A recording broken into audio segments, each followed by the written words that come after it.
dáńtọ́. tẹ́tí sí ìjìnlẹ̀ inú ìwé ìròyìn. ìjìnlẹ̀ inú ìwé ìròyìn ló ń gorí afẹ́fẹ́. tẹ́tí sí ìjìnlẹ̀ inú ìwé ìròyìn. ẹ̀dọ̀ kíyèdè lóríṣiríṣi. tẹ́tí sí ìjìnlẹ̀ inú ìwé ìròyìn. àwa la ní ìjìnlẹ̀ ọlọ́run ló fi rán wa. tẹ́tí sí ìjìnlẹ̀ inú ìwé ìròyìn. Tùngbà FM 100.9 o. tẹ́tí sí ìjìnlẹ̀ inú ìwé ìròyìn. tó nínú ọlọ́wọ́n bá ní wà láàyè wá wà ẹni ìwà fáwọn bẹ́ẹ̀ ìjìnlẹ̀ fẹ́ àtòfara ti bí òkè àgbàjọ̀gbọ́n onímọ̀ tó tẹ̀wọ̀n jù láyé àti lóde ọ̀run ìbà lónìí o gbogbo ọpẹ́ gbogbo kó máa jẹ́ tiẹ̀ nìkan alágbára ńlá ọba tí gbogbo gbà ló gbà títí ayé làwọn máa yàn o tó ń gbà náà pé bí ẹ̀fíìsì sì ní tiwa o gbogbo yẹn lólùfẹ́ wa nìkànnì yìí àdúpẹ́ lọ́wọ́ Ọlọ́run àti dúpẹ́ lọ́wọ́ yín fún àdótì ẹ ṣé lágbó Ọlọ́run àjọṣepọ̀ ọ̀rìn bàjẹ́ lọ́la Ọlọ́run ọpẹ́ pàtàkì kó máa lọ sọ́dọ̀ aláṣẹ àtòlùdarí ìkànnì tó ń gba the senior liberal just keep on moving agbára Ọlọ́run ọ̀gá ogo iṣu ń bẹ lẹ́bẹ̀ẹ́ orí bùkátà fàgbẹ́ òkú gẹ́ńtà dìbò orí bùkátà fún níyàn àgbàdo tọ̀nà bọ̀ orí bùkátà fẹlẹ́kọ̀ mímọ̀ délé ayé báyìí mo di bùkátà Ọlọ́run apá kejì ìjìnlẹ̀ inú ìwé ìròyìn rẹ o Ọlákìtàn Adégòkè lórúkọ ti tèmi ìròyìn bẹ̀rẹ̀ lórúkọ Ọlọ́run ọ̀gá ogo ẹyẹ mi fapá kan fò náà. ẹ tún káàbọ̀ sábàlá kejì ìjìnlẹ̀ inú ìwé ìròyìn láti kọ́ni tún gbá 100.9 Ọláyẹmí Àkànní lórúkọ mi. tó fàdáfà ló bùkátà Ọlọ́run o fàdáfà fáńgà lórúkọ ìwé ìròyìn tó wà ní. ìwé ìròyìn Nàìjíríà Tribune náà wájú mi lówùrọ̀ tó. àti bẹ́ẹ̀ ni wọ́n rí àtúngbọ̀dọ̀ polongo pariwo òtútù mọ́ o nítorí pé adébíṣẹ́ mọ̀ ṣe. agbọ̀ lẹ́ni ẹni débẹ̀yìn tí ó ṣì ọ̀lẹ́ náà ni. àkọ́dé tùkádàrá ojú wo tẹ̀wá lèmi ti bẹ̀rẹ̀ ìrìnàjò wẹ́rìn fáńgà tó wà níwájú mi láàárọ̀ tuntun ni o. níbi táwọn àgbà ọ̀jọ̀gbọ́n jẹ́ ń jẹ́ kó dimọ̀ pé láìsí ìṣẹ̀lẹ̀ kò mọ̀ sí ìtàn o. ìṣẹ̀lẹ̀ balẹ̀ ó dìtàn. Bàbá tí wọ́n ń porí ajá ńkọ́ ká sì máa rántí kòkò tá a fi bá porí kòkò tá a fi sí náà. Gẹ́gẹ́ mọ̀ pé lójú wo tẹ̀wá wẹ́rìn fáńgà tó wà níwájú mi láàárọ̀ tuntun ni. Bàbá ní gbàgbé ìwòye ọdún tó kọjá oṣù kẹwàá ọdún tó kọjá ni mò ń sọ nípa rẹ̀ ọdún 2020 ìṣẹ̀lẹ̀ abàmì kan ṣẹlẹ̀ tó kálé tó kápò tó gba gbogbo orílẹ̀-èdè kankan tó jẹ́ wípé àwọn ọ̀dọ́ kóra wọn jáde lọ́pọ̀ yanturu ìfẹ̀hónú ní wọ́rọ́wọ́ ní ètò jẹ́ pé wọ́n fi gbógun ti ọ̀rọ̀ ìwà ìbàjẹ́ tó jẹ́ pé ó ń ti ọwọ́ àwọn ẹ̀ka kan ní àjọ ọlọ́pàá láti ọ̀dọ̀ àwọn àjọ ọlọ́pàá tó ti ń ṣẹ̀ yẹn tí wọ́n pe àwọn ẹ̀ka ọ̀hún ní Special Anti-Robbery Squad tí a mọ̀ sí SARS nígbà náà ìṣẹ̀lẹ̀ ọ̀hún látàrí àìnígbèdéke ìfẹ̀hónúhàn ọ̀hún tó wáyé ńgbà náà tó dàbí ẹni wípé bí iná ọ̀rọ̀ náà tó ṣe máa wo odò ọ̀rọ̀gùn táwọn ìjọba fi wò pé ẹ̀jẹ̀ àwáwọ̀rọ̀ kan fi ṣàdá tó di bó lọ ìyá mi nígbà tí àwọn ọ̀dọ́ bẹ̀rẹ̀ sí fi ẹ̀hónú hàn kó tó di pé àwọn ọmọ gànfẹ́ wọ́n darapọ̀ mọ́ àwọn ọ̀dọ́ náà tó fi di iṣu atáyányán tí wọ́n pè ní EndSARS Now ní ìgbà náà tá a bá ní ká máa wù báyìí ká bẹ̀rẹ̀ sí ń ka gómìnà tí ń pọ́dún lọ tí ìṣẹ̀lẹ̀ abàmì ọ̀hún tó ṣẹlẹ̀ ní ètò jẹ́ pé ọ̀pọ̀lọpọ̀ ẹ̀mí ló sọnù lójú ìjà nígbà tí àwọn tó jẹ́ wípé wọ́n lọ dá wọn lọ́wọ́ kọ́ níbi ìṣẹ̀lẹ̀ náà tí wọ́n lọ bá wọn lábàdì tó dìbò lọ ìyá mi mo gbàgbé látàrí ìṣẹ̀lẹ̀ ọ̀hún tó ṣẹlẹ̀ ré kọjá òun ló fà á tó jẹ́ pé àwọn kan tó ti ń gbèrò báyìí tí wọ́n ń sọ pé wọ́n fẹ́ ṣe ayẹyẹ ìrántí ọdún kan tó jẹ́ pé àwọn akọni ọ̀dọ́ tí wọ́n fi ara wọn tó fẹ̀mí ara wọn dínkù ní ìgbà náà tí wọ́n pa ìpòdà àti ìṣẹ̀lẹ̀ ọ̀hún pé ìṣẹ̀lẹ̀ mẹ́rin gbàgbé ló jẹ́ lórí ìtàn orílẹ̀-èdè Nàìjíríà ní èyí jẹ́ pé ìṣẹ̀lẹ̀ ọ̀hún tó ṣẹlẹ̀ ní ìpínlẹ̀ Èkó tí wọ́n kọlù wọn tí ọ̀pọ̀lọpọ̀ ẹ̀mí sì ṣòfò láàrin àwọn ọ̀dọ́ ọ̀hún ayẹyẹ ọdún kan ní ìrántí àwọn ẹ̀mí tó sọnù ọ̀hún tó jẹ́ pé àwọn kan kóra wọn jọ tí wọ́n ń gbé gbètékèrò láti gbé ìgbésẹ̀ lórí rẹ̀ tó wọ́n ṣe fẹ̀hónú ọ̀hún ní wọ́rọ́wọ́ láti lè bu ọlá fún àwọn akọni ọmọ tó lọ lójú ìjà wọ́n ń jẹ́ kó di mímọ̀ wípé ìpínlẹ̀ Èkó àti ìpínlẹ̀ Ọ̀ṣun ni ó dàbí ẹni pé wọ́n ti ń gbé ìgbésẹ̀ ọ̀hún tó sì jẹ́ pé ọ̀kan pàtàkì lára àwọn alẹ́nu lọ́rọ̀ ọ̀dọ́ tó jẹ́ wípé ó ti jẹ́ òǹdíje du ipò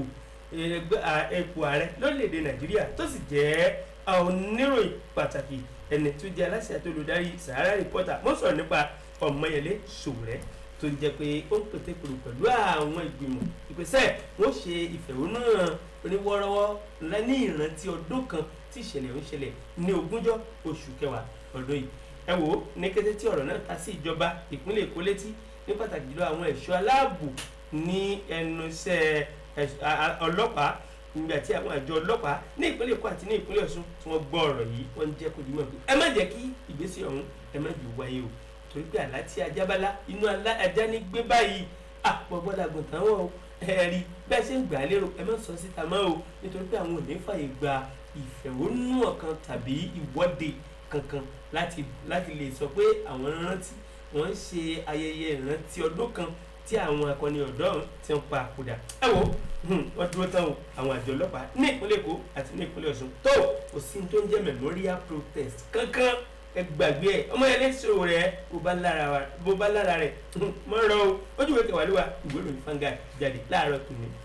bùkátà ọlọ́run o ojú ìwé kẹrin ibi tí máa bẹ̀rẹ̀ àjò mi lówùúrọ̀ tòní ìyẹn nínú ìwé ìròyìn Nigeria Tribune tó jáde lọ́wọ́ kìlẹ́gbẹ̀ẹ́ níbẹ̀dùn ìdóde mi níbi tí àwọn òṣìṣẹ́ fẹ̀yìntì ìpínlẹ̀ Edo tó ti jáde fi ẹ̀hónú hàn lánàá òde yìí yíká gbogbo agbègbè ọ̀hún pẹ̀lú fi ẹ̀hónú hàn lóníwọ́rọ́wọ́ fún ìjọba ìpínlẹ̀ ọ̀hún látàrí bí wọ́n ṣe kọ̀ láti san owó àjẹmọ́nú fún wọn kódà ẹnìkan tí wọ́n fi torúkọ rẹ̀ hàn dé nínú àwọn òṣìṣẹ́ fẹ̀yìntì ọ̀hún wọ́n sọ pé níbi tó ti ṣe ìwọ́de ìfẹ̀hónúhàn lórí ìrìn ọ̀hún ní ọ̀gbẹ́ni ọ̀hún ti ṣubú lulẹ̀ yẹn láàrin àwọn tó jẹ́ pé wọ́n jọ fi ẹ̀hónú hàn tó sì jẹ́ pé lójijì ni wọ́n ti gbé lọ fún ìwòsàn yẹn nílé ìwòsàn tó súnmọ́ ètò síbi tó ti ṣubú lulẹ̀ ọ̀hún nínú ọ̀rọ̀ tí wọ́n fi lóde wọ́n ṣe àlàyé wọ́n ní ìjọba ìpínlẹ̀ ọ̀hún wọ́n kọ̀ láti san owó àjẹmọ́nú fún àwọn kódà àtàwọn ẹ̀tọ́ tó ní ṣe pẹ̀lú àwọn lọ́ní ní ìjọba ìpínlẹ̀ ọ̀hún náà kọ̀ láti san fún àwọn ní ìpínlẹ̀ ọ̀hún kódà ìwọ́de ìfẹ̀hónúhàn ọ̀hún ló fa súnkẹrẹ fàkẹrẹ ọkọ̀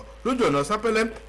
ṣàkóbà ehua àti àwọn bèbè kan bẹ́ẹ̀ ìyẹn ní ojú ọ̀nà ìyẹn tó lọ sí ìyẹn ọkọ̀ agbérapá ìyẹn tó wà ní ìpínlẹ̀ ọ̀hún wọ́n sọ pé ó dá súnkẹrẹ fàkẹrẹ ọkọ̀ sílẹ̀ lára tó jẹ́ òṣìṣẹ́ àgbà tó wà nínú ẹgbẹ́ àwọn òṣìṣẹ́ fẹ̀yìntì ìpínlẹ̀ ọ̀hún tó gbẹnusọ fún àwọn tó jẹ́ òṣìṣẹ́ fẹ̀yìntì ìpínlẹ̀ náà mo sọ nípa ọ̀gbẹ́ni Yusuf bákò ó ké gbàjarè síta ó sọ nínú ọ̀rọ̀ rẹ̀ pé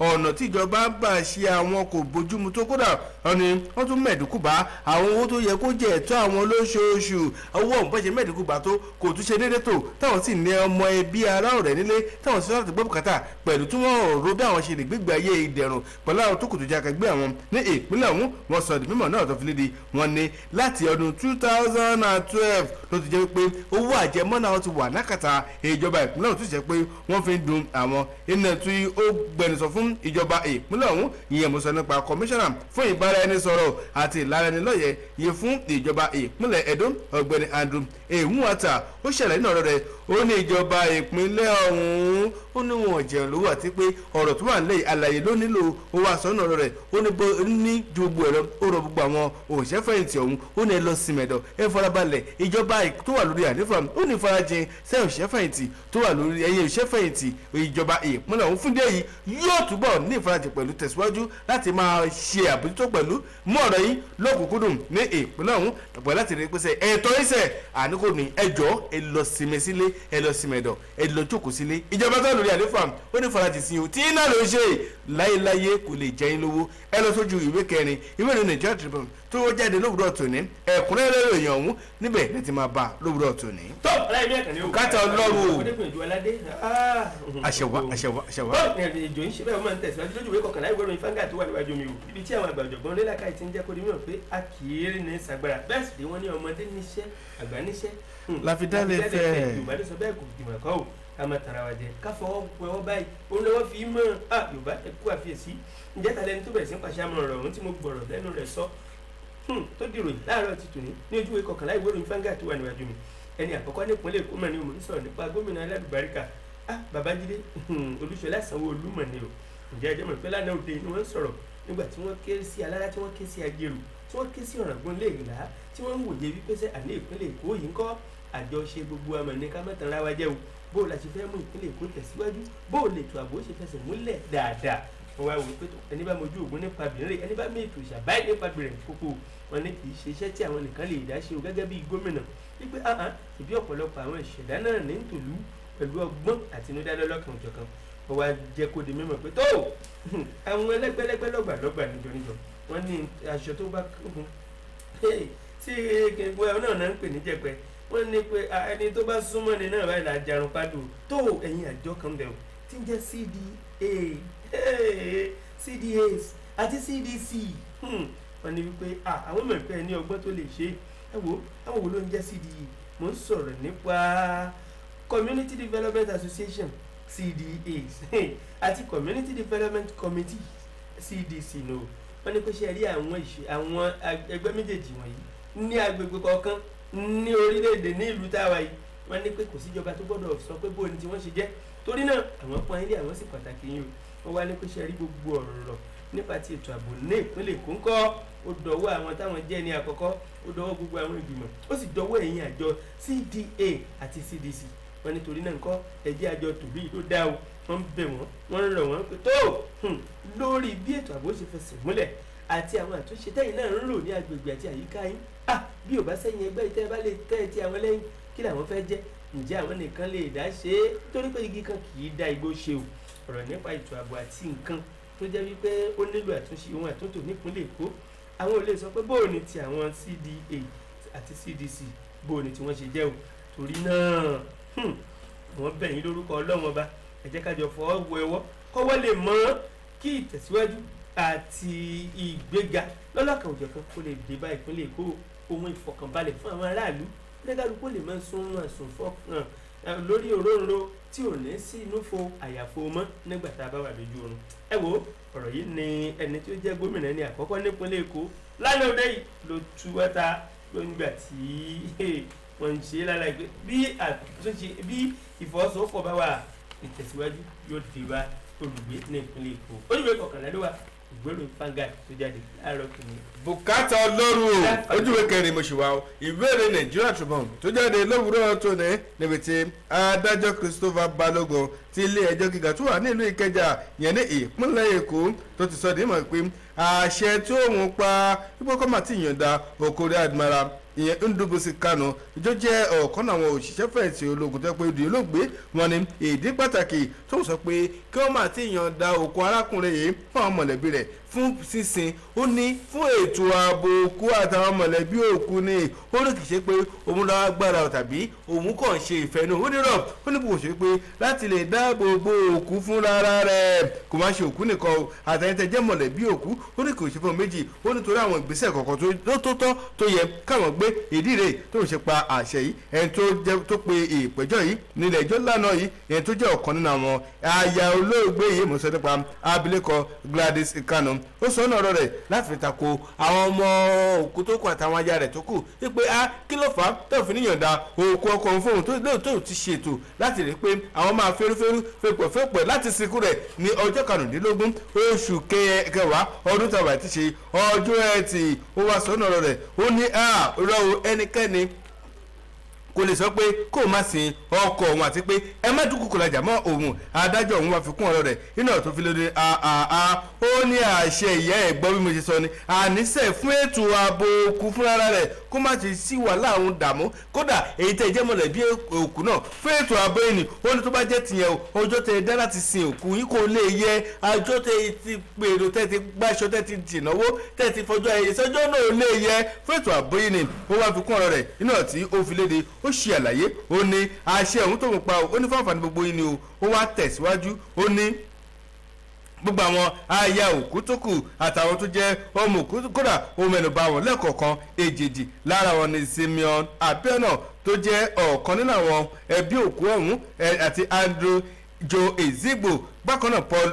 Ededemaka Kano àti Karen Johnson ọkàn òjọ̀kan bẹ̀ tó fi mọ́ àwọn ayé olóògbé náà lọ́rọ́kọ̀ òjọ̀kan ó ní ẹ̀wù gbogbo pátápátá ti yín owó làwọn ṣe o ṣùgbọ́n wípé kọ́ máa ti yànda òkú fún láti lè ṣe ológun òun ni wípé láti lè jẹ́ kí ètò ààbò tó gbópọn kó wà fún òkú àtẹ̀yìn mọ̀lẹ́bí òkú láti ẹjọ́ tẹ̀dá kò lè yẹ ẹ lọ mọ́kànbalẹ̀ ẹ lọ sójú ìwé kẹrin ìròyìn Nigeria Tribune tó jáde lówùúrọ̀ tòní ẹ̀kúnrẹ́rẹ́ ìròyìn ọ̀hún níbẹ̀ ló lọ wà. ọlẹ́mí ẹ̀kànnì bùkátà ọlọ́run ẹ̀fà lórí ẹ̀jọ́ mọ̀ ní ṣe bẹ́ẹ̀ máa ń tẹ̀síwájú alágbẹ̀dẹ mi tó lórin lójú kan náà àmì wà àmì lórí nù. lórí kọkànlá bíi ìlà ojú mi wérò nígbà tó wà níwájú mi nìrò tí ṣe bẹ́ẹ̀ ti ń tẹ̀síwájú lọ́wọ́ ìsàlẹ̀ gbèrè báyìí mọ̀ ní o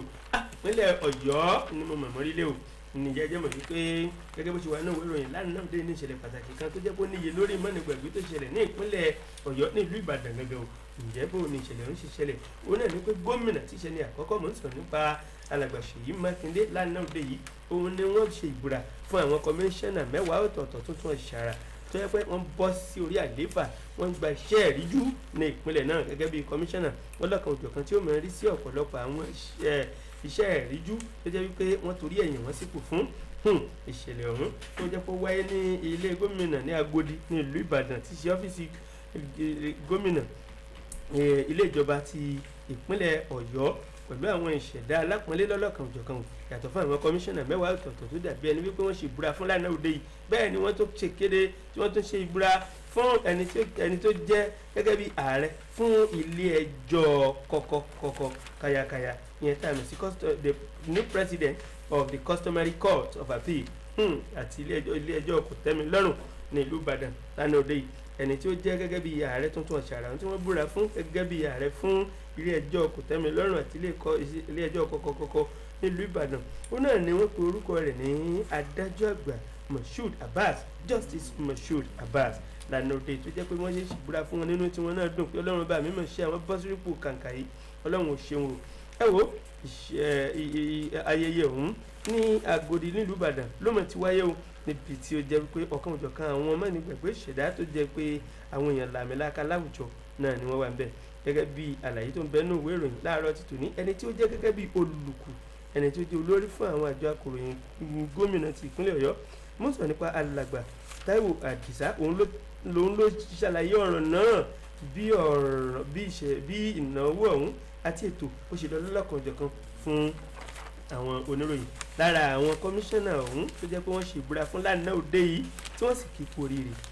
òun náà ni alàgbà Ṣeun Fákóredé tó jẹ́ pé Minister of Youth and Sport alàgbà Adéníyì Adébísí Minister of Agriculture Mr. Ọlásùnkànmí Ọlálẹ́yẹ Minister of Trade Investment and Commerce Dr. Wasiu Ọlátúnbọ̀sún Minister of Information Culture and Tourism Mr. Abdulrahim Minister of Education Science and Technology gẹ́gẹ́ bí ohun tó bá nínú ìwé ìròyìn láàárọ̀ yìí gómìnà wa kọjú sí gbogbo wọn wọ́n bá ń bá wọn sọ̀rọ̀ pé tó iṣẹ́ rí ilé mọ̀gbà yìí o ẹ má dé orí ipò tán kẹ́ gbàgbé ẹ̀ jẹ́ ẹ má rántí ìgbà tẹ́ ń gbàdúrà pé olúwa jọ̀ọ́ jẹ́ kí wọ́n pè mí jẹ́ kí wọ́n yàn mí mọ́ wọn olúwa ti wá kà yín kún báyìí ẹ má ṣe agbára lò ní ipò ẹ má lo ipò yín gègé tẹ́ ẹ má lò ẹ má fi gbomi lójú èèyàn o ẹ rántí àwọn àgbàlagbà kẹ́ẹ̀sì tẹríba fáwọn àwọn tó juni lọ o ẹ jọ̀ọ́ àwọn ń bẹ̀ yín lórúkọ Ọlọ́run ẹ má jẹ́ kí àga iyì tẹ́ ẹ jókòó sí yìí kẹ́ bara yín ní lófo ẹ má jẹ́ kára yóò yí àga mọ́ yín nídìí ẹ má jẹ́ kọ́ta ó yọ yín ẹ hu ìwà ọmọlúwàbí ẹ ṣọ́ra láti tọ́jú orúkọ wọ́n ní gbogbo ẹ̀yin tí ẹ pé ẹ ti wà ńbẹ̀ tẹ́lẹ̀ tẹ́ ẹ tún padà wá àwọn kì í kú oríire o ẹ̀yin tó jẹ́ pé ẹ sì ṣe láǹfààní àti rìnrìn àjò fún ìgbà àkọ́kọ́ lórúkọ Ọlọ́run ẹ̀ẹ́nì rìn ló kù náà o ẹ wo ojúwe kọkànlá ló mọ̀ wá ìgbéròyìn Vanguard jáde láàárọ̀ ti tù ní ìpínlẹ̀ Ọ̀yọ́ ìlú Ìbàdàn kọmíṣánná tuntun 10 ọ̀tọ̀ọ̀tọ̀ lánàá òde gómìnà ló yan o. bùkátà Ọlọ́run o FCC market yá. ẹ tẹ́tí sí ìkéde pàtàkì yìí tí a bá ń sọ̀rọ̀ nípa kákọ́ni níṣẹ́ ọwọ́ tó wọnú kòókòdùn ọpọlọ lọ láìsí kòókò jọ̀jọ̀n lágbègbè tó fi ní lọ́kànbalẹ̀ Livicon Vocational Institute náà ní kẹyàn láàyò iléeṣẹ́ ẹ̀kọ́ṣẹ́ ọwọ́ aládàáni tó gba òǹtẹ̀ ìjọba tí wàá sì kọ́ iṣẹ́ ọwọ́ lóríṣiríṣi tí wàá sì gba ìwé ẹ̀rí tó yànnàntí tí wàá di ọ̀gá rẹ̀ tí wọ́n náà á máa gba àwọn ènìyàn síṣẹ́ àwọn iṣẹ́ tí wọ́n ń kọ́ níbẹ̀ nìwọ̀nyí o lábala ti hospitality skills wọ́n kọ́ yín ní culinary arts catering indoor and outdoor decoration yogurt production bakery cake making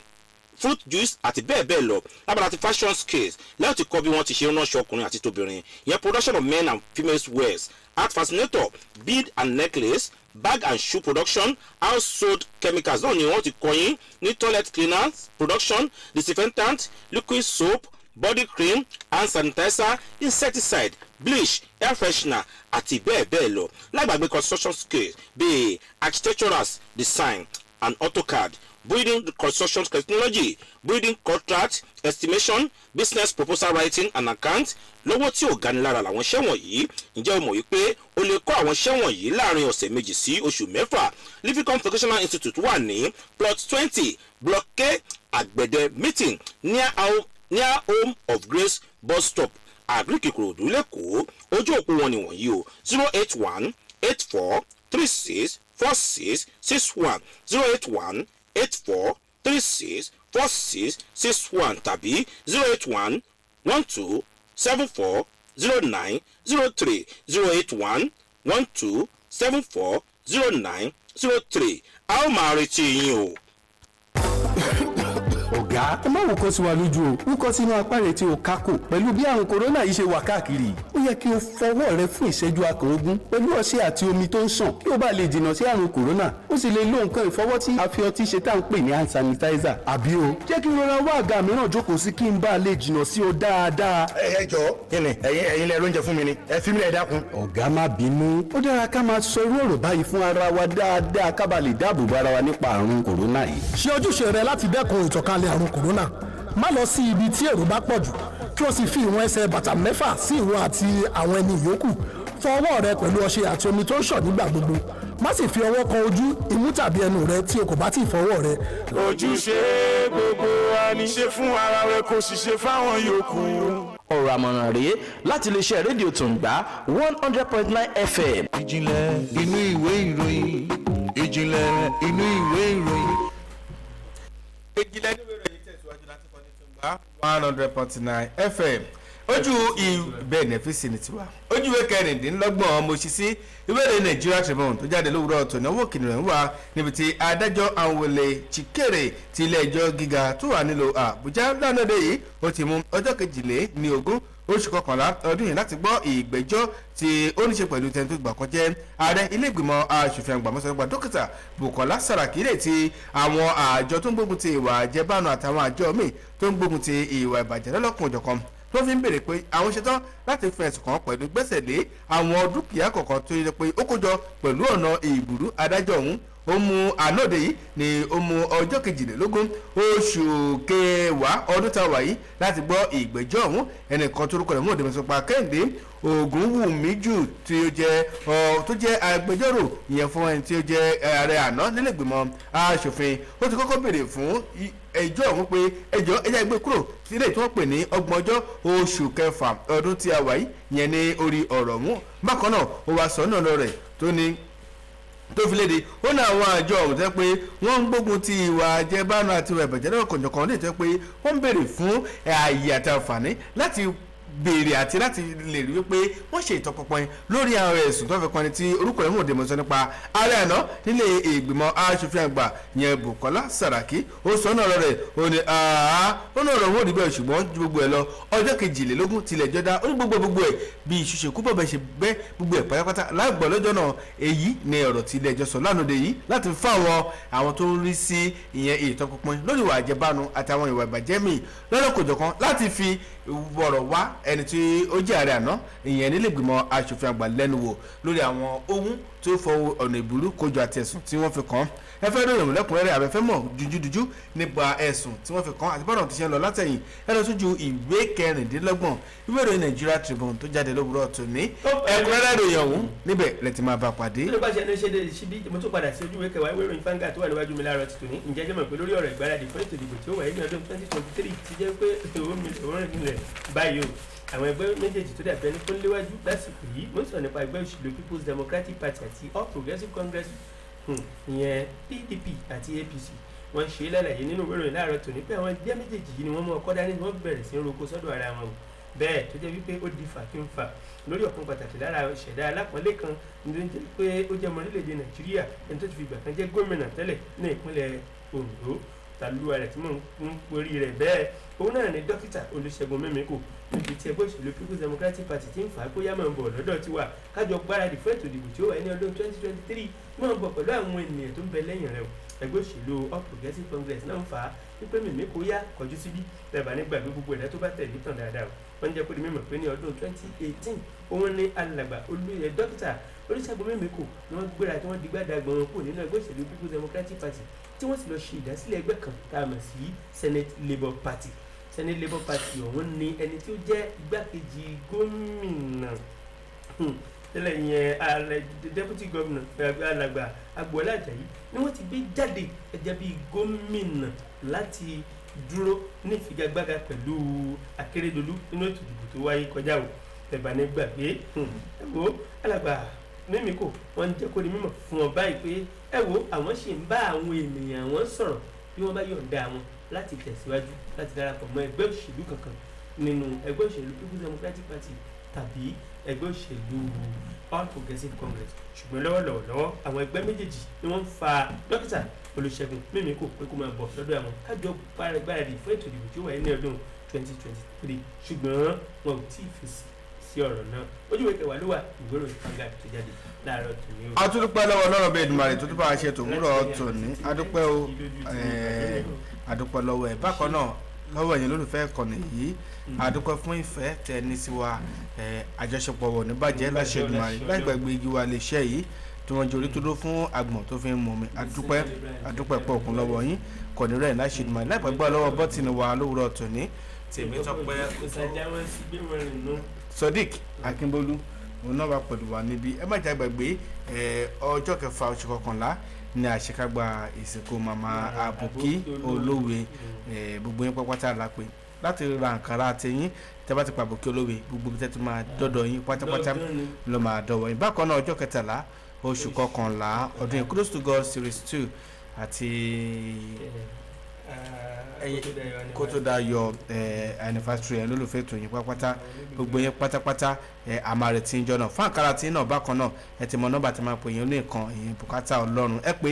gbogbo ẹ̀kọ́ tẹ́ bá fẹ́ mọ̀ nípa ìnáwó yín pátá ló máa ṣàlàyé fún yín títí wá dìgbà náà tẹ̀yìn àtẹ̀mí àníyọ sọnù lọ́kọ̀ọ̀kan bí ọmọ ọ̀wọ̀ àtọ́ní àtọ́lọ́gbẹ̀ gbàtàjọ jẹ́ àkúfẹ́ títí wá dìgbà tá a máa tún lọ́rọ̀ fẹ́ láti pàdé Ọláyẹmí Àkànní lórúkọ mi. Ọlákìtàn Adégòkè lórúkọ tèmi o. ẹ ṣe tẹ̀ tẹ́tí sí wa ní tùǹgbà ẹ ṣe tẹ̀ tẹ́tí sí wa ní tùǹgbà o.